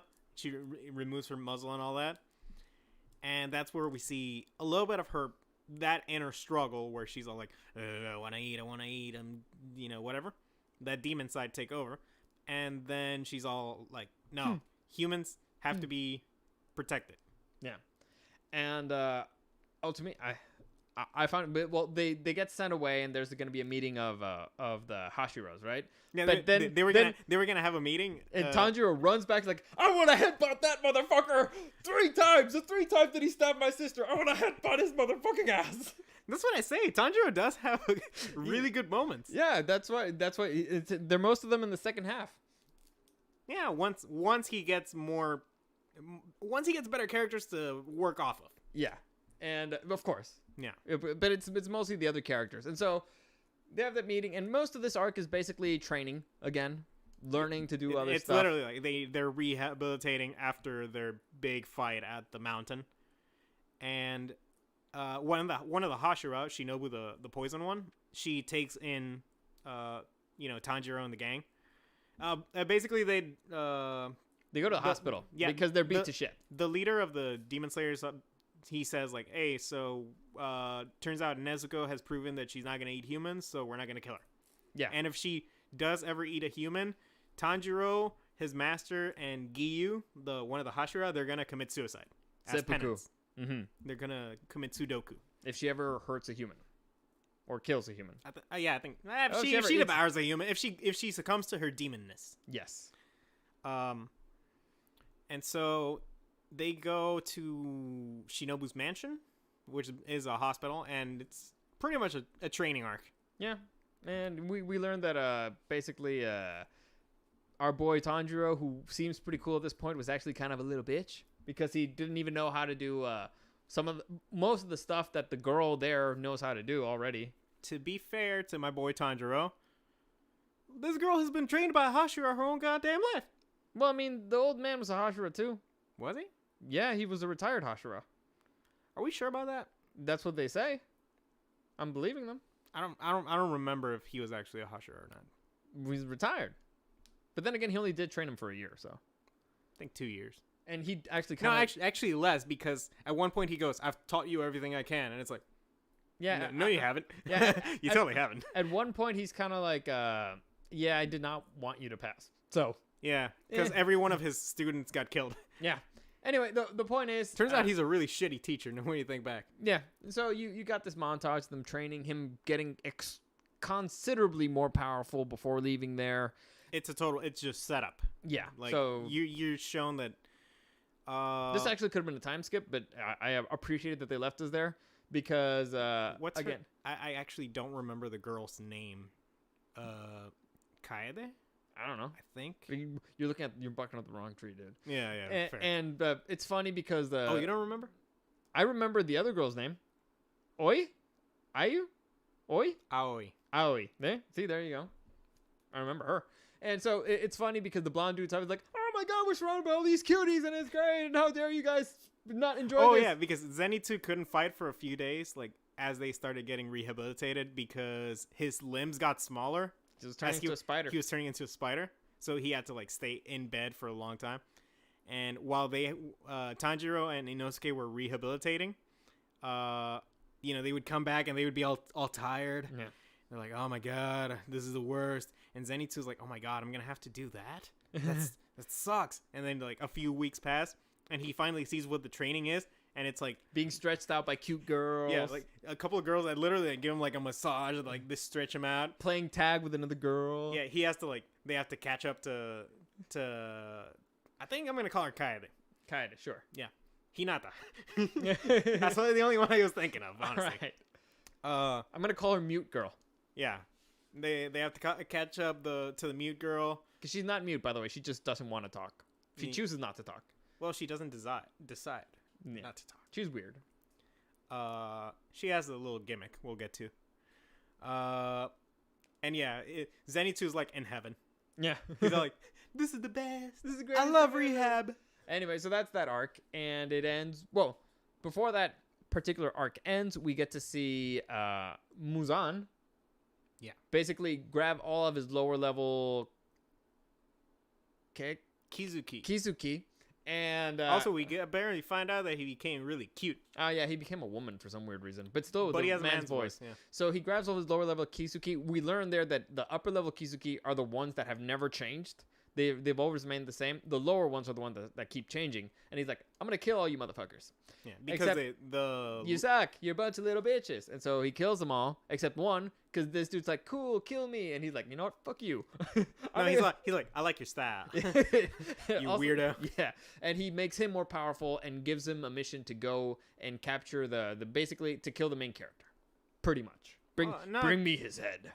Because for some reason, he has an issue with his earrings. The main character wears earrings.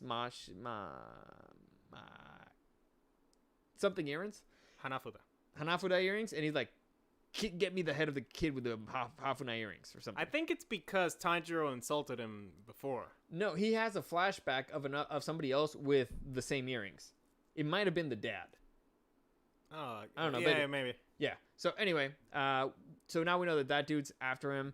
Tanjiro's trying to figure out what the hell's up with his fire breath, and it turns out that there's flame breath and there's fire breath, and there's a difference, but we don't really know what the difference is. So he kind of wants to go on a mission with the flame. The Flame Hashira. The which Flame is Hashira? the blonde guy at the bottom right. Yeah, the dude who looks like he's on fire. Yeah. That's the flame Hashira. Like, dude's kind of obvious. Yeah, if I were that guy, I would be all blue. So people are like, oh man, this dude's water, and then Shocker. yeah, suck on that, bitch. Anyway, Also, right before they leave, they obviously like all start getting much stronger. yes. They all manage to like get like their all their competitive spirit between each other. Like, I'm not gonna let him be more strong than me. I'm gonna be the strongest.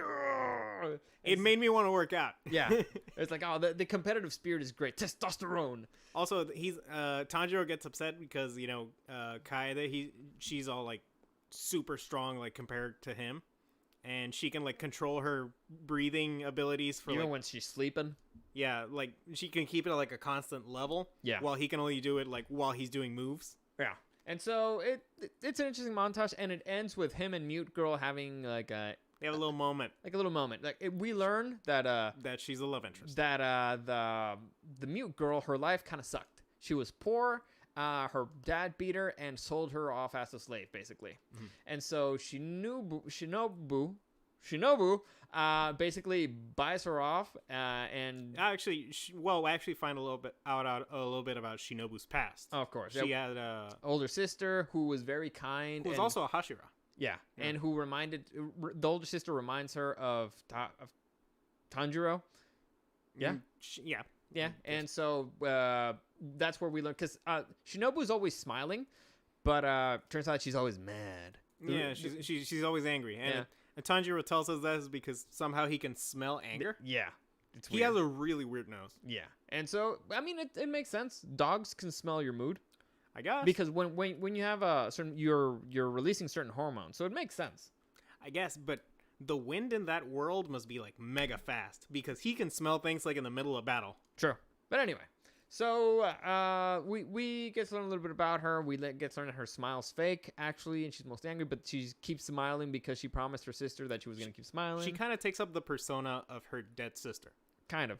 It's like she tries to be kind or whatever. Or the sister like her smile. Anyway, the point is, I figure the sister got killed by one of the actual like top level Kizukis. Because they say that the upper level Kizukis are the ones that have actually killed Hashiras. Yeah. Yes, they have. And so yeah, the upper level Kizuki, they have not changed in like over 100 years. Yeah. Like they're just that strong. Nobody has topped them. Yeah. And so then so they bought off the Mute Girl, and basically the girl makes no decisions for herself. She's great at taking orders, but she doesn't make any decisions for herself. And so they basically showed that at one point her mind just snapped. Yeah. And she so just stopped. And so the older sister gives her a coin and says, whenever you aren't sure what to do or you don't care, flip a coin and that'll make the decision for you. And so that's kind of her gimmick. Whenever she doesn't at least ensure if she wants to talk or not, flips a coin. All right, I guess I'll talk. And this is when Tanjiro makes the most Chad move possible. Yes. When he walks up to her and he finally caught up to her in terms of like the breathing abilities, and we see that he has basically gotten to her level.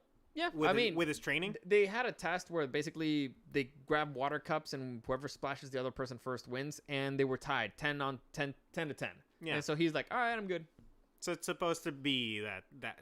Well, at first we can see that literally Tanjiro can't even get the cup before the girl already splashed him. Like she's that much faster. Yeah, dude can't even blink and he's already wet. Yeah. Weird. Relatable. And so once he gets like to her level and he's like getting ready to go, he's like, hey, so why are you like so weird? What's wrong with you? Yeah, and she's all like, oh, I don't. She like flips the coin and she's like, I was deciding if I felt like talking or not. Yeah. And he's all like, oh, so the coin like makes the decisions for you and whatnot? Yes, goodbye. Yeah, see ya. He's like he keeps talking. Oh, it's very interesting. You really gave it a lot of air. They're like, yes, goodbye. It's a fun interaction. And what's the Chad move that our boy Tanjiro does? Oh well, I mean, Tanjiro then takes the coin and he's all like, oh no, I think you should let your heart follow your heart. Follow your heart and make decisions for yourself. And so he flips the coin, and he's all like, if it falls on heads, then you're gonna do it, and if it's not, then you don't. So he kind of flips the coin too high, and there's like a breeze, so the girl doesn't actually see what happens, and the coin falls, and he's all like, all right, I got it. And she's like, oh man, I think he cheated or something. And They're like, we called it heads. yeah, we called it heads. And he shows it, and it's heads. So it's all like, awesome. Like, now you're going to have to, make your own decisions. Follow your heart. Yeah. And she's all like, what were you going to do if it didn't fall on heads? And he's like, I was going to keep flipping the coin. Until it landed on heads. Yeah. Anyway, bye. I'm like, lawyered. What a Chad. By the way, the chat is asking if we're ever going to do an AMA. Ask me anything. Hey, read the whole thing. Oh my God, it is Eric.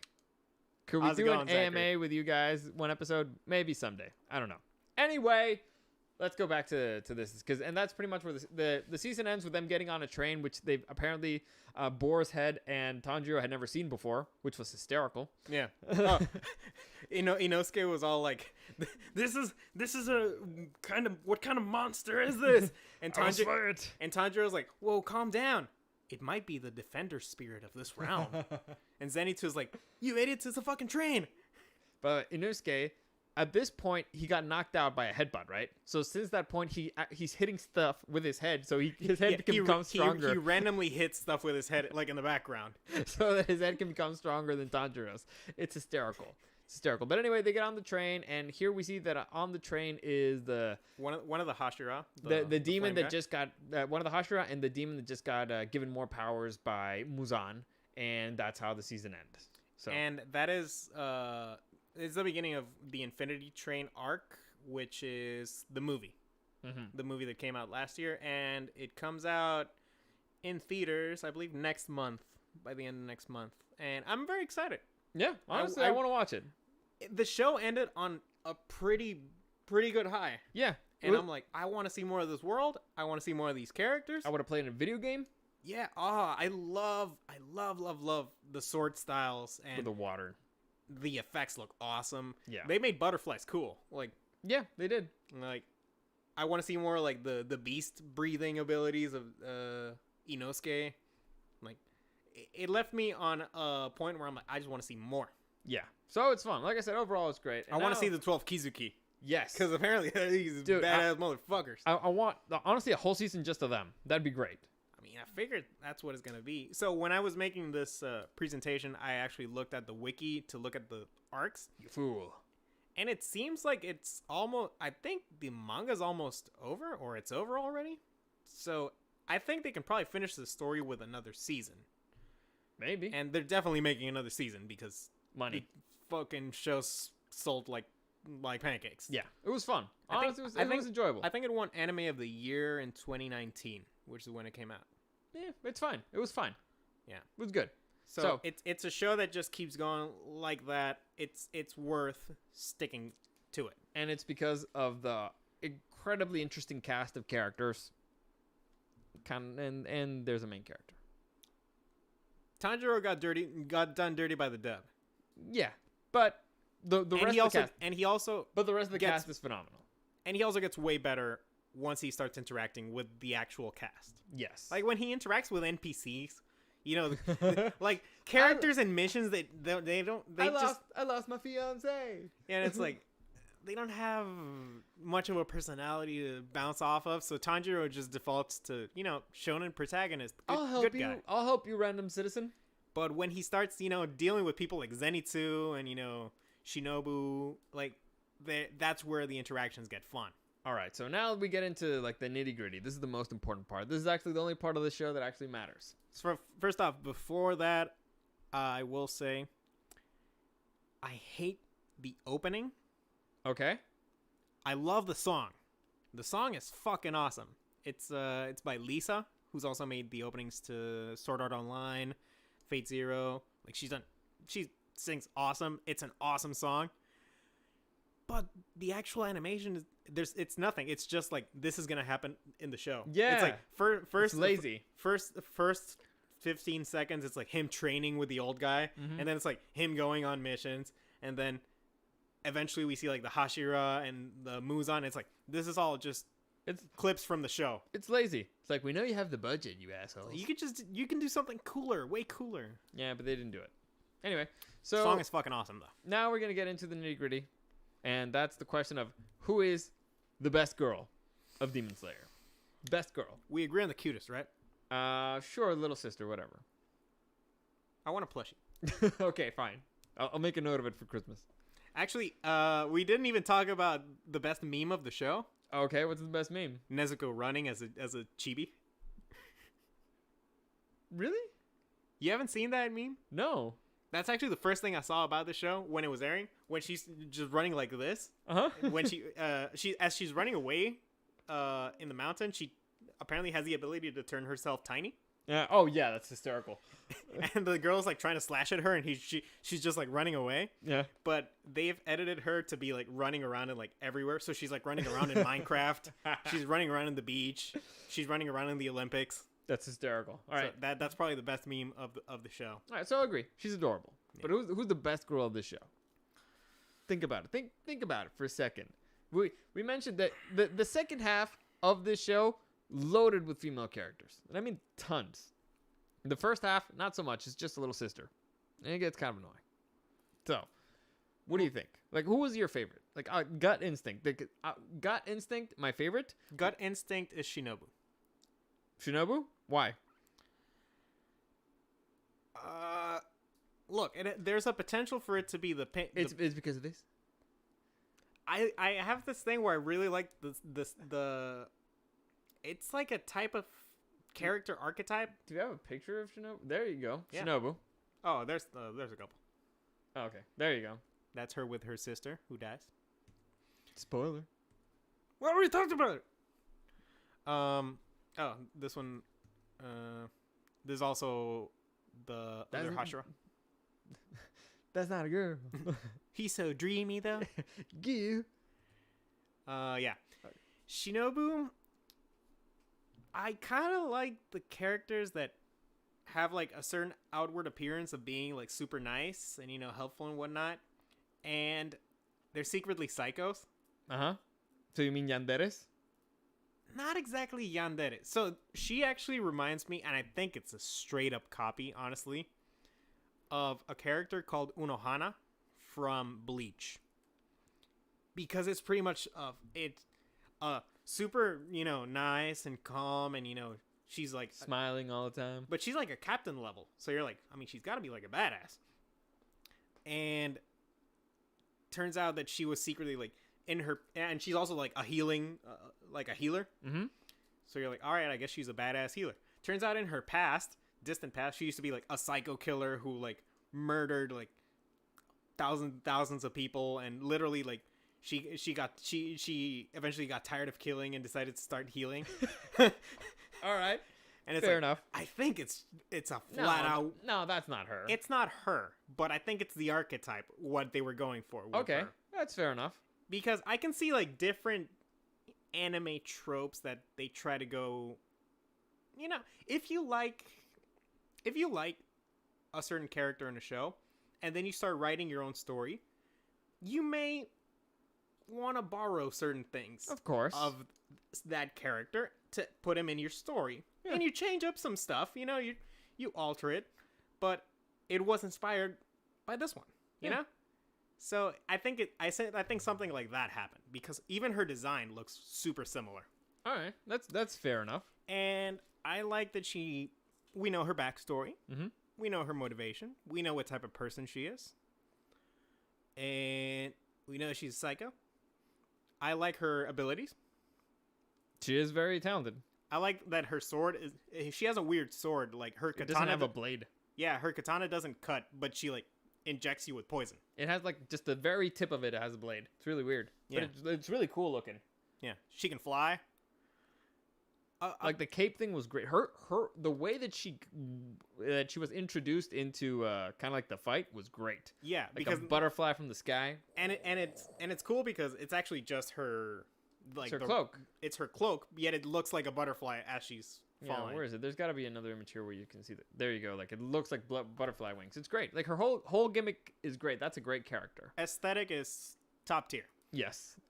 We don't know enough about Kaede. I'm gonna call her the love interest. She's at lower. Yeah, that one. Yeah.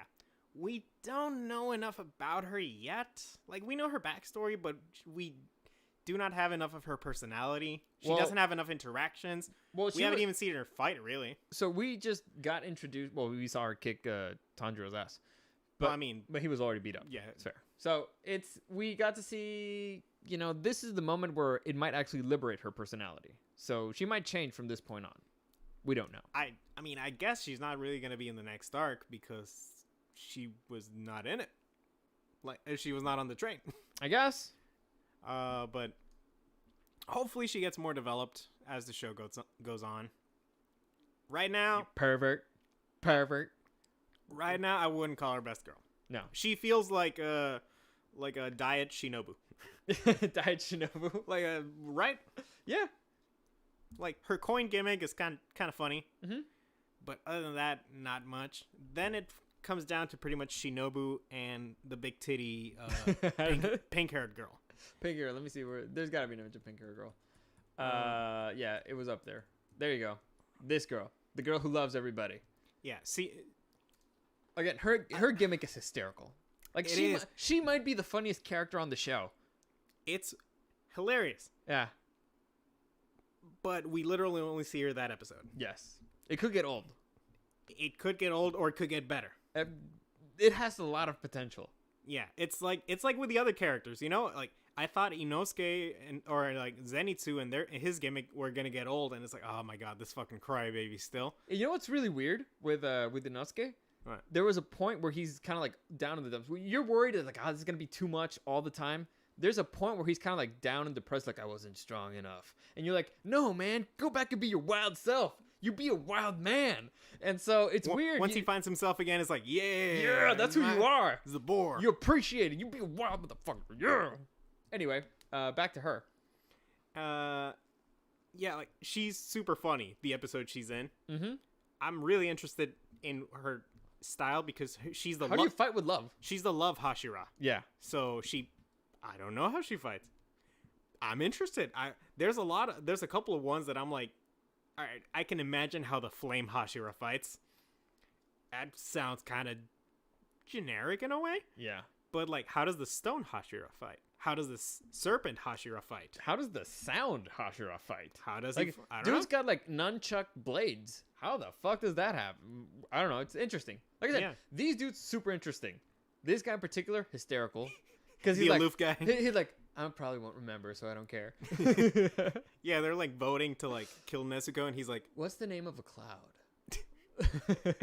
What's the name of that bird? I love him. He's great. He's great. Thought it was a girl at first, but there you go. yeah. Anyway, so Between Shinobu and the pink-haired girl has a lot of potential. okay, Haven't seen her enough. all right, Shinobu has actually had some characterization, all right. so I'm gonna put her down as at least season 1 best girl. Okay, fair enough. They also have the main character and her have a very nice interaction there. It's fun, and you actually get to see another side of her, and he actually gets deeper into her mind and her heart and stuff. So In the flashbacks, we get to see like she used to be different until her sister died. and she opens up. So yeah, I get it. She was developed way more. Mm-hmm. Now you kind of know the type of characters that I like. Who do you think I think is the best girl? Aoi. Motherfucker. Why? Because you like tsunderes. Damn it! Damn it! Damn it! Yeah, of course. Also, you're a pedophile. I'm not a pedophile. What the fuck? What? She's like 15. No, but it's a personality type. Yeah, that's true. Yeah. Also, I'm pretty sure that those two aren't like. Oh, at least the pink hair girl isn't. I mean, I'm pretty sure the Hashira are older. How old is Tanjiro? I have no idea, but they keep calling him a kid. Well, yeah, but I think that's more like a derogatory thing. Oh, It's like, kid. I don't know, but he looks like a kid. Like I'd say he's about 15, 16. Probably. Maybe there's gonna be a time skip again. I don't know. I don't know. But yeah, dude, Tsundere is the best, like by far. The first time I saw her there, like just showed up there and yelling at everybody. Her and her pigtails and blue eyes and dark hair. I was like, I love her. She's great.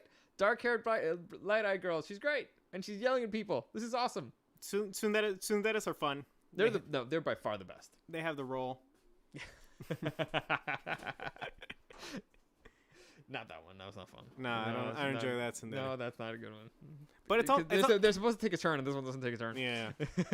they also have to have like the warm side. Of course, I yeah. haven't No, this seen one that, doesn't know. yeah. That's horrible. Anyway, so I guess we have to wrap it up here. But okay. We can give a gentleman's handshake of I respect your pick, decent pick. Okay, for respectable. Best girl. You know what? We haven't spent enough time in this world for actually to become personal. Yeah, there's not a lot of options. No, I mean, there's options. Like, Not a lot. Like, listen, honestly, like if you could pick any one of them, you'd go with the pink-haired girl.